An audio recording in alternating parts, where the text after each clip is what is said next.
advocating for political change and now rumoured to be involved, are in fact behind the plot.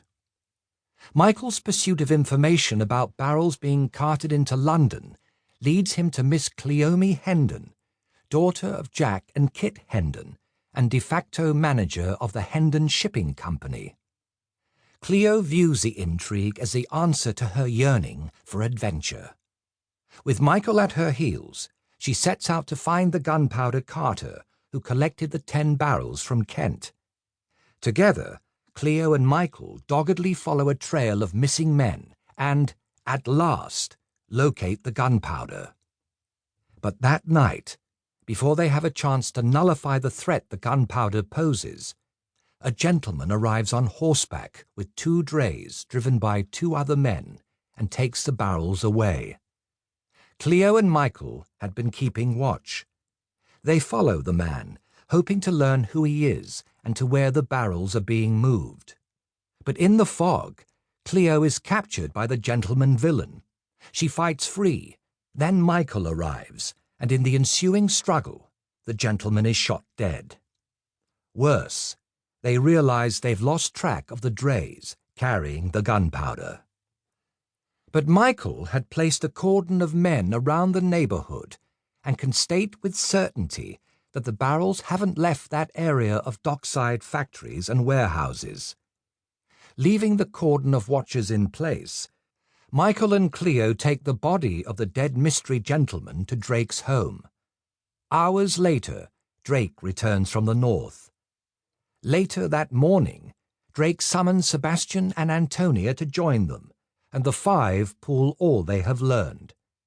At this point, the sum of their knowledge is 10 barrels of gunpowder, over 1,000 pounds of explosive, lie secreted within an area of London that the authorities cannot search without causing a riot. Although low-ranking foot soldiers of the Young Irelander movement, and possibly of the Chartist movement, have assisted with the plot, believing it to be an action approved by their leaders, neither the Young Irelander generals nor the Chartist leaders know anything about the gunpowder. It appears both politically radical organizations are being set up as scapegoats for whatever heinous explosion the gunpowder is intended to create. From what the late gentleman villain let fall, there is at least one other higher-level villain directing the gullible men recruited as helpers. The higher-level villains are consistently killing said gullible men after their tasks are completed, presumably on the grounds that dead men can tell no tales.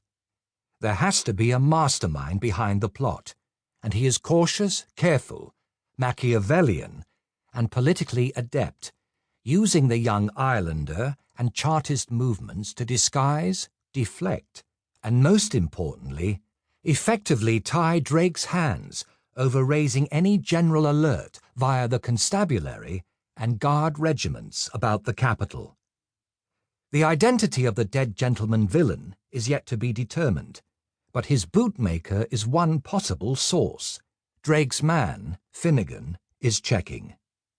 At the end of their cogitations, the questions still before our heroes and heroines are: where exactly is the gunpowder? If they can locate it, they can substitute something non-explosive and wait to see who collects the barrels and follow them to the true villains and ultimately to the mastermind. Who is the mastermind? What is the mastermind's target and why? In the final scene from An Irresistible Alliance that leads into the opening scene of the greatest challenge of them all. Later that same day, our 5 investigators meet again and agree that they have little hope of identifying the target without knowing who the mastermind is. They decide that learning the dead gentleman's identity is their clearest route to identifying the mastermind. At that moment, they are awaiting information. Once they learn his name, Drake, Sebastian, and Antonia will pursue that line of investigation. They need to learn whether the man who killed Connell Boyne was the dead gentleman or another of the masterminds left.